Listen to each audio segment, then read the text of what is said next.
ऐसा है जी, जब सिरसा लोकसभा क्षेत्र की अगर बात आती है, हिसार लोकसभा क्षेत्र की बात आती है, तो ये शुरू से ही इंडियन नेशनल लोकदल का गढ़ रहा है। तो मैं बड़े पॉजिटिव उससे देखता हूँ नज़रिए से कि यहाँ से बड़ी आराम से कोई ज़्यादा इतना बड़ा मतलब कि यहाँ पर चैलेंज नहीं मानता मैं, क्योंकि शुरू से ही जो सरसा लोकसभा क्षेत्र है ये आदरणीय चौधरी देवीलाल जी की नीतियों पर हमेशा ही इन्होंने अपना विश्वास जताया है और पूरे परिवार पर इनका जो है इस एरिया का हमेशा उन पर आशीर्वाद रहा है। तो मैं बहुत ही अच्छे नज़रिए से ये देखता हूँ कि यहाँ से मुझे उम्मीदवार बनाया गया है लोकसभा का, सिरसा लोकसभा आरक्षित सीट का। तो मैं यही देखता हूँ कि मुझे यहाँ पर भरपूर प्यार मिलेगा। पूरी सिरसा लोकसभा में पूरी जनता का जो है मुझे पूर्ण आशीर्वाद मिलेगा और मुझे भरपूर लाभ मिलेगा कि मैं इंडियन नेशनल लोकदल जैसी एक बड़ी पार्टी का जो है एक टिकट लेकर के आप सब लोगों के बीच में पहुंचाऊं। तो मैं इसके लिए हमारे पार्टी के प्रधान सचिव आदरणीय चौधरी अभय सिंह जी चौटाला जी और हमारे प्रदेश अध्यक्ष आदरणीय चौधरी रामपाल माजरा जी का और पूरी कार्यकारिणी का मैं बहुत बहुत धन्यवाद करता हूं कि इन्होंने मुझे इस लायक समझा।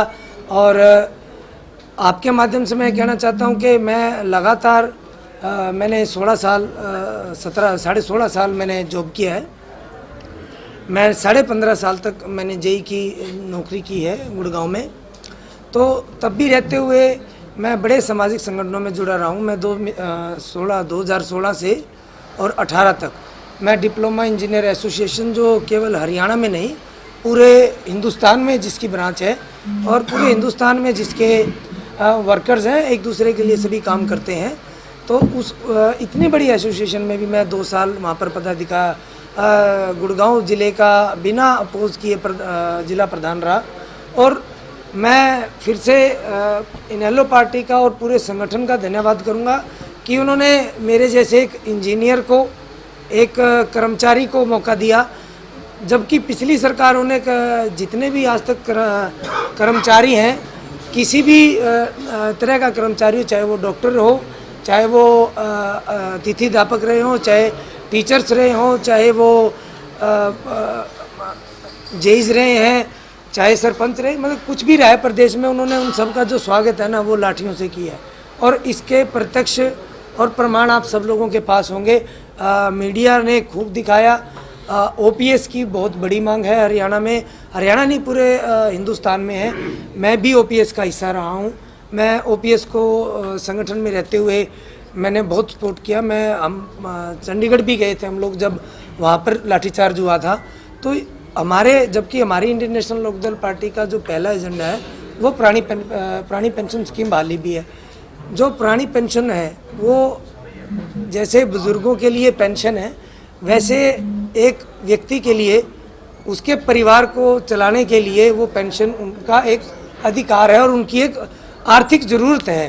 तो हमारे पार्टी के खुद के एजेंडे में भी है कि ज़्यादा से ज़्यादा लोकसभा सीट जीत करके आएंगे और ओपीएस के मुद्दे को हम दिल्ली के हमारे इस देश की जो सबसे बड़ी पंचायत है जिसे संसद कहा जाता है, वहाँ पर अपनी पुरजोर आवाज़ से इसको उठाया जाए।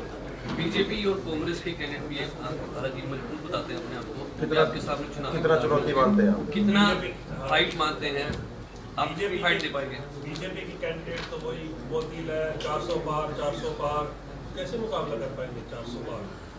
देखिए, उन्हें लगता है 400 पार। अभी आदरणीय अभय सिंह चौटाला जी बता रहे थे कि कहने का 400 पार है, सच्चाई में 200 का आंकड़ा भी वो नहीं छू पा रहे हैं। और ये बिल्कुल सच्चाई है। जब साउथ इंडिया उनके हाथ में नहीं, ईस्ट उनके पास नहीं, वेस्ट उनके पास नहीं, नॉर्थ भी आधा चला गया, तो कहाँ से 400 पार हो पाएगा? आप खुद हरियाणा की परिस्थिति जानते हैं कि हरियाणा में उनकी क्या सिचुएशन है। तो 400 पार की तो बातें हैं। ये तो एक एनवायरनमेंट बनाया जाता है, एक एनवायरनमेंट तैयार किया जाता है कि जी 400 पार, ताकि हमारे कानों को सुनने की आदत हो जाए कि 400 पार का नारा है। आप बताएं, जहाँ किसान नहीं छोड़े, जहाँ सरपंच नहीं छोड़े, जहाँ कोई कर्मचारी नहीं छोड़ा, आम आदमी नहीं छोड़ा। महंगाई अपने चरम पर है, पेट्रोल डीजल लगातार बढ़ा है, क्या नहीं बढ़ा इस सरकार में, तो कैसे 400 पार होगा। यहाँ तो महंगाई की मार है और अब की बार चौटाला परिवार है।